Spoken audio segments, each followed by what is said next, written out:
కొన్ని రోజుల తర్వాత యుద్ధం నుంచి అలసి వచ్చినటువంటి మోహన్కి ఉత్తరం అందింది. ఉత్తరాన్ని చదివే ఓపిక లేక అలాగే జేబులో పెట్టుకొని అలాగే పడుకుండిపోయాడు. తెల్లారి అలారం మోగగానే తిరిగి యుద్ధంలోకి అడుగుపెట్టాడు. ఎదురుగా వచ్చే గుళ్ళను దాటుకుంటూ వాయువేగంతో ముందుకు పరిగెడుతున్నాడు మోహన్. ఇంతలో ఓ సొరంగం కనిపించింది.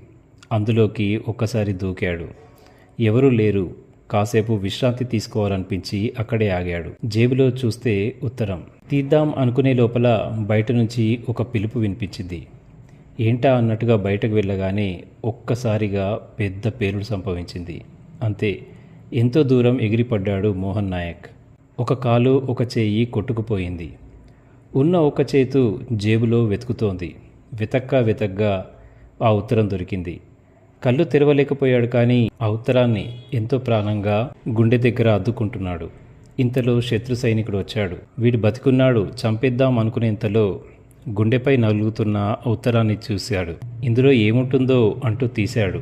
దాన్ని చదివి అక్కడే అలాగే ఆగిపోయాడు. ఇంతలో మరొకడు వచ్చి బతికున్నాడు, చంపేసేయ్ అంటూ కత్తెత్తాడు. వద్దు అంటూ పక్కకు తీసుకెళ్ళాడు. ఆ రాత్రి ఆ ఉత్తరం వాళ్ళ పై అధికారికి చేరింది. అదంతా చూసిన తర్వాత ఆ అధికారి తెల్లారి యుద్ధాన్ని ఆపేశాడు. శాంతి చర్చలు మొదలయ్యాయి. విషయమేమిటో పత్రికలకు కూడా తెలిసిపోయింది. తెల్లారి పత్రికల్లో ఈ ఉత్తరం పేజీలు వచ్చాయి. రాధిక ఎంతో సంతోషపడింది. కానీ మోహన్ జాడ ఇంకా తెలియలేదు. చివరికి తెలిసింది మోహన్ ఆ రోజే చనిపోయాడని. అతని అంత్యక్రియలకు ఊరంతా మొత్తం కదిలొచ్చింది. కానీ ఎక్కడ రాధిక కన్నీటి నుంచి కన్నీటి చుక్క మాత్రం బయటకు రాలేదు. ఆమె దృష్టిలో మోహన్ చనిపోలేదు, మోహన్ బ్రతికే ఉన్నాడు. తను ఉత్తరాలు రాస్తూనే ఉంది. జవాబు తిరిగి రాని ఉత్తరాల కోసం ఎదురుచూస్తూ రాధిక ఉత్తరాలు రాస్తూనే ఉంది.